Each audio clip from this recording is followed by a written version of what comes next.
Terima kasih Anda masih di Galeri Bulikjak TV. Anda juga bisa interaktif bersama kami di 0215155111. Kita masih membahas bagaimana Gundam yang dimodifikasi bisa melatih kreativitas anak. Kreativitas anak gimana nggak bisa terlatih ya? Coba bisa ditunjukkan lagi, Mas Agil. Ini adalah Gundam yang belum jadi dan harus dirakit satu persatu ya. Ini Mas Agil ya. Silakan. Mas Ivan. Mas Ivan. Ini adalah Gundam satu persatu yang harus kembali dirakit, akhirnya menjadi seperti ini. Iya. Apa sih Mas yang didapat dari yang begini akhirnya jadi begini gimana nih Mas Agil komentarnya? Ya, yang pasti setiap anak yang ingin menciptakan model seperti ini, untuk model kayak gini, ini butuh waktu yang lumayan panjang lah ya. Butuh waktu sekitar 3-4 hari Mas Ivan ya. Nah, 4 hari itu buat orang-orang tertentu, apalagi yang nggak hobi, udah putus asa dia. Tapi kalau dia hobi, dia akan menikmati setiap model, setiap pola yang harus dia sambungkan gitu. Ya, kalau ini kan tadi perbandingannya sekalian 1:100 ya. Jadinya seperti boleh saya pegang itu, mudah-mudahan tidak saya rusak atau Nggak saya masalah. nggak rusak ya. Bener nggak masalah, ini bikinnya 4 hari loh. Ntar udah itu Kita kan marah-marah hobi lagi bikinnya. habis siaran. Ya, untuk menjadi ini adalah membutuhkan proses waktu 4 hari. Benar? Ya. Ini kalau salah harus diulang lagi katanya. Ulang Benar nggak? Ya. Kalau salah pasang ya ulang. Soalnya nggak bisa cocok. Apanya? Nggak bisa, maksudnya kalau tangan salah pasang nggak bisa masuk tangannya. Maksudnya? Itu ada kayak sendi. Di sini ada sendi-sendinya. Ada sendi-sendinya. Kemudian kalau salah masuk, Kalau salah pasang, salah misalnya nggak pasang. rata atau apa nggak bisa masuk. Sendinya nggak Harus bisa diulang masuk. lagi. ya. Jadi Jadi kita harus cari permasalahannya. Kenapa tangannya nggak bisa dipasang? Kenapa kakinya nggak bisa dipasang? Jadi kan itu memaksa si modeler untuk ngupas lagi, kupas tuntas kan, dibongkar lagi. Kenapa ini nggak bisa masuk gitu? Dia baca lagi manualnya. Oh, sampai dia ketemukan kenapa ini nggak bisa masuk, baru dia fix. Nah, Oke, selamat datang di dunia kesabaran. Iya, ya. betul. Ellen sendiri belajar ini udah berapa lama, Ellen? Sekitar 2 tahun. Untuk awalnya waktu itu sempat kesulitan nggak untuk belajar Gundam ini? Ya kalau awalnya kan yang biasa lah, nggak sabar gitu kalau anak-anak ya. ngaku dia. Ya, Terus? kadang-kadang nggak bisa dipasang atau longgar atau apa, Ya, cocok. susah berdiri, ya harus diulang lagi mau nggak mau. Ya, itu awal-awal ya udah 2 tahun ya. Kemudian kamu waktu itu kan awalnya pasti membuat yang sesuai dengan buku petunjuk ya, manual booknya ya. Dan setelah itu kamu mengikuti satu kompetisi di mana itu adalah modifikasi. Nah, kepikiran bikin modifikasi itu gimana ceritanya? Pertama ya saya lihat aja, misalnya masih kurang senjata atau apa, saya bikin lagi, kurang warnanya kurang cantik gitu lah istilahnya, saya bikin lagi lebih cantik. Bisa ditunjukin lagi fotonya ke pemirsa yang ada di itu. Nah, ini hasil modifikasi kamu ya? Iya. Ini yang kemarin menang kompetisi sebagai juara 1 di Jepang tahun 2012. Sebelumnya 2011 di Hong Kong katanya. Iya, di Hong Kong. Membawa piala ya ke sana ya, di sana ya. Itu karakter apa sih yang ada di imajinasi kamu? Pertamanya sih kabuki gitu kan, penari, seorang penari. Jadi saya bikin ya istilahnya lebih cantik lah. Kabuki tapi versi ininya ya, Versi Gundamnya. Ramon. Itu piala-piala yang berhasil diraih oleh Ellen. Ini yang ada 2 piala, yang satu di Hong Kong, satu lagi di Jepang. Enggak, yang satu itu yang lebih kecil itu di Indonesia. Di Indonesia. Di Indonesia terus yang satu lagi di Jepang. Jepang. Menarik ya. Oke, Mas Agil, gimana sih ternyata kalau kita mencontoh di kreativitas Jepang itu sangat tinggi sekali ya. Mulai dari ini, kemudian juga ada origami. Menurut Mas gimana? Jadi memang negara paling kreatif di dunia itu nomor 1 itu Jepang. Kenapa disebut kreatif? Karena contoh sederhana ya. Contoh sederhana dari kertas. Ya. Kertas yang dimiliki oleh Jepang itu disebut dengan origami ya. Kertas warna-warni itu. Nah, dari kertas yang warna-warni itu mampu tercipta segala bentuk. Ya. Mulai dari binatang, segala macam binatang. Ya, mulai dari binatang kecil, serangga, sampai binatang gajah yang gede itu dia bisa buat dari selembar kertas origami itu. Nah, saya pikir robot ini sebelum jadi robot dan sebelum jadi mecha ini ya, mecha itu dimulai dari kertas dulu, imajinasinya itu dari situ. Nah, makanya terus berkembang. Ketika terjadi bom atom Hiroshima itu, apa yang dilakukan oleh kaisar. Yang dilakukan oleh kaisar adalah kumpulkan semua guru.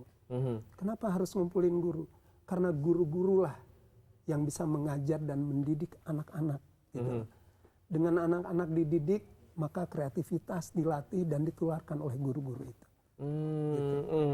Ya, memang dari dulu itu mainan Jepang ini udah ini banget ya, canggih ya, melatih kreativitas dan juga ya tadi kesabaran, semua menjadi pinter deh pokoknya, bisa origami, kemudian juga bisa belajar Gundam. Nah kalau di Blue Black lagi kembali lagi, ini memang yang datang tuh belajar untuk bisa membuat Gundam ini ya? Ya. Gimana proses pengajarannya? Proses pengajaran kan itu kan sanggar kursus gitu. Jadi kita buka pendaftaran ada lesson-lessonnya. Saya bikin kurikulum sendiri. Jadi untuk pemula gimana, untuk nanti yang mau ngambil modifikasi gimana, itu ada kurikulumnya banyak saya susun sendiri gitu. Itu riset 2 tahun. Riset 2 tahun dari saya belajar main sampai saya bisa bikin modifikasi, terus saya tularkan. Proyek pertama yang saya untuk coba ya adik saya kan, si Alan ini. Oh ini adik beneran? Adik, jadi aku coba nih setelah riset itu aku coba kalau saya ngajar tipe begini dia nangkep nggak ya kira-kira? Dia cepet nangkep nggak ya? Nah itu riset 2 tahun jadi dapatlah kurikulum itu saya rangkum dan saya buka sanggar supaya orang lain bisa belajar gitu loh. Jadi memang nggak ngasal aku ngajarnya nggak ngasal, sesuai dengan riset. Gitu. Dan kamu juga dari dulu memang sudah belajar ini ya? Belajar sih enggak, kita main juga baru 3 tahun sih sebenarnya. Baru 3 tahun, tapi langsung buka sanggar nih ya? Enggak, sanggar enggak langsung, baru hampir setahun ini sih, baru buat buka pelatihan. Di mana lokasinya? Di Gading Serpong. Di Gading Serpong. Di situ ada banyak anggotanya, tadi ada katanya karyawan, ada yang mungkin pejabat perusahaan. Itu udah ada berapa orang di komunitas? Total kalau komunitas sih banyak ya, puluhan orang. Tapi kalau yang benar-benar dedikasinya pengen belajar dan untuk mengajar lagi, itu ada sekitar 12 orang. 12 orang. Nah, Alan sendiri mungkin tahun depan ikut kompetisi lagi atau gimana? Tahun depan soalnya ikut yang open jadi belum berani. Ikut yang open maksudnya? Kategori umur yang umurnya lebih dewasa lah. Mau ikut yang itu ya, planningnya ada rencana. Planning. Dengan kalau waktu ikut kompetisi ini udah jadi ya, tiba-tiba dibawa ke sana ya. Iya. Dan akan diselidiki ya, ini bener nggak ya? Dinilai sama dia. Banyaklah kriteria penilaian kan, orang Jepang kan mereka presisi sekali kan. Jadi nggak sembarangan mereka pilih juara gitu, nggak sembarangan. Ya, kita ke Mas Agil. Kita tahu bahwa anak-anak juga butuh wadah ya, seperti sanggar, komunitas, atau guru buat belajar. Nah ini seberapa penting sih anak itu diikutkan kegiatan-kegiatan seperti Alan yang diikut kegiatan ini? Mungkin sarannya kepada orang tua silakan. Jadi memang kalau buat orang tua sebaiknya memberikan dukungan penuh terhadap perkembangan kreativitas anak. Dan memang tidak akan mungkin anak bisa tumbuh kreatif kalau orang tuanya nggak kreatif. Jadi kreativitas itu dimulai dari orang tuanya dulu, dari gurunya dulu. Nah ketika guru dan orang tuanya kreatif, otomatis akan melahirkan anak-anak yang kreatif. Nah anak-anak kreatif ini kalau dia ikut lomba-lomba, itu kepercayaan dirinya itu akan tumbuh. Gitu.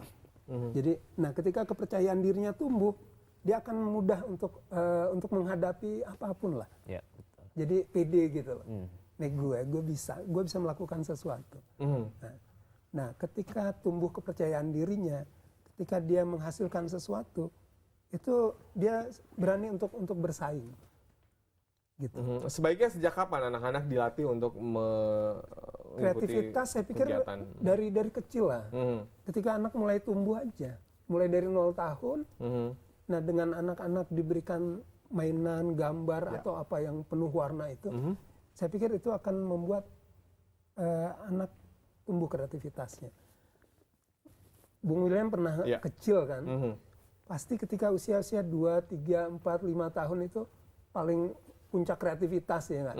Paling sering nanya, dan kadang-kadang orang tua bingung nih pertanyaan susah amat gitu.